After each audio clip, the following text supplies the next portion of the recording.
Jobs in Roatan, Honduras. We just talked about immigrating, living the expat life in Roatan, Honduras. And if you don't have the luxury of being retired, like many of us do not, or even if you are, sometimes it's nice for a little bit of extra cash. The job opportunities on this beautiful island, and I will just say it for the disclaimer, obviously you have to come immigrate here legally, so you have to be a resident or a citizen. Residency is much easier and much more common, and then you also have to pay your taxes, which sucks. It sucks paying taxes in general, or maybe it's awesome. I pay taxes in 2 countries because I am my passport is a US passport, and it's one of the only countries in the world where if you do not live in the United States of America, but you are an American, you still get to pay your taxes. Even though we do get one heck of a write-off, I still file and have to pay US taxes as well as Honduran taxes every year, which, you know what, it's the price for, well, you can kind of see outside right there. You can't see the ocean from, it's not showing through, but you can see the ocean. So it's one of those things where, well, pay to play, I guess. It's one of the benefits of, well, living the expat immigrant life in Roatan, Honduras. So the biggest jobs, working legally, the tourism is going to be your best paying jobs. When I first came to Roatan, I was a dive instructor and a bartender server in the evenings. The dive instructor, that's why I came to this island, was to be able to dive and work in the industry. Sometimes that industry does not pay as well as I would like it to, so then I also worked at night, which was nice because then I got food and then I got some cocktails and I didn't have to pay for it, even though, and then I'd make, you know, 20-30 bucks in tips. Now you get paid a little bit more. That was 15 years ago. The island's a lot busier now, and well, and everything costs more, so yeah, everything kind of ratcheted up a little bit. So what I do now, I'm a realtor, so thank you for watching my real estate channel in Roatan, Honduras. I am licensed in Roatan, Honduras, and then I'm also a broker in the United States, so I get to pay a lot of fees just because apparently I like to. So but there are a lot of other jobs with real estate, and that's, I speak of real estate because I know real estate. And then I also know the dive industry because that's what I was in before here.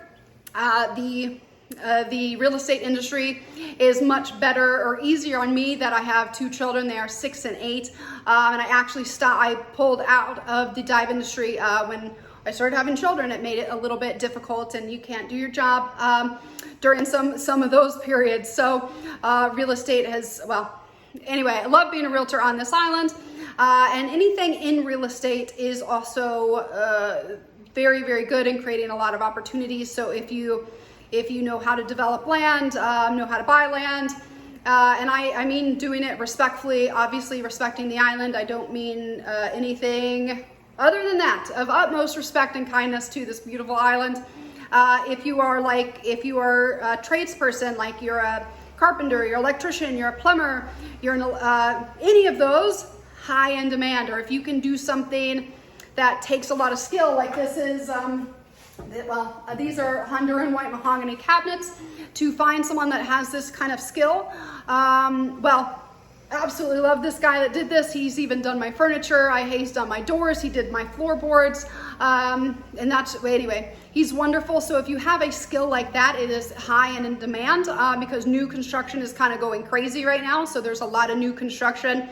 And then there's also a lot of renovation because we're kind of, well, everywhere in the world's kind of had that boom since 2020. Where we're still seeing it in Roatan, and we can talk all the good and the bad. It's definitely a double-edged sword on all of the development. But if you are thinking about living in Roatan, or you're born and raised here, or you're coming over from the mainland, those tend to be the best jobs, especially if you have a skill that you do better than anyone else, or that is in the tourism or real estate industries. Those are typically the highest paying.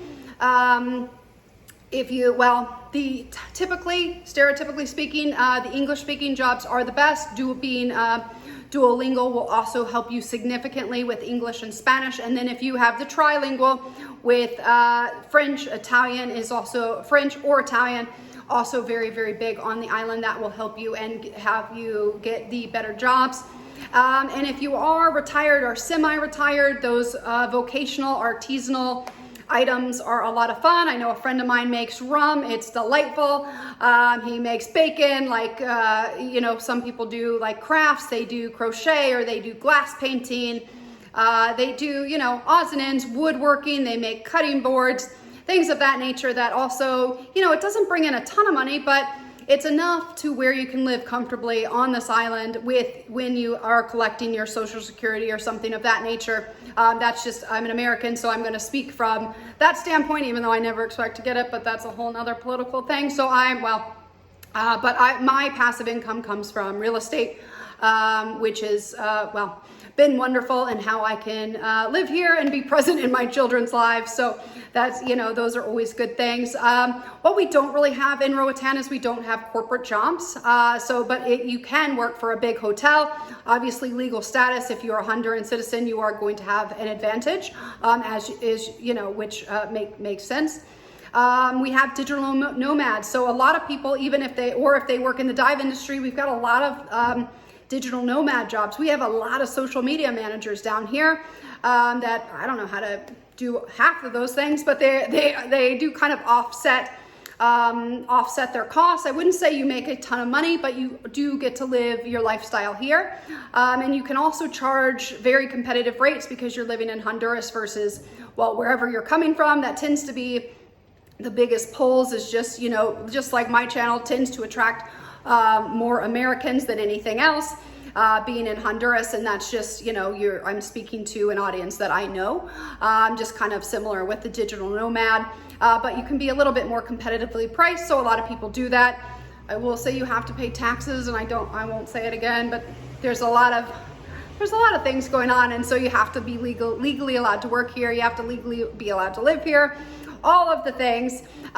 So there's lots of job opportunities. You do something that to keep in mind, you will work harder for less money, because, well, nobody really comes to Roatan to get rich. I suppose it depends on where you're coming from.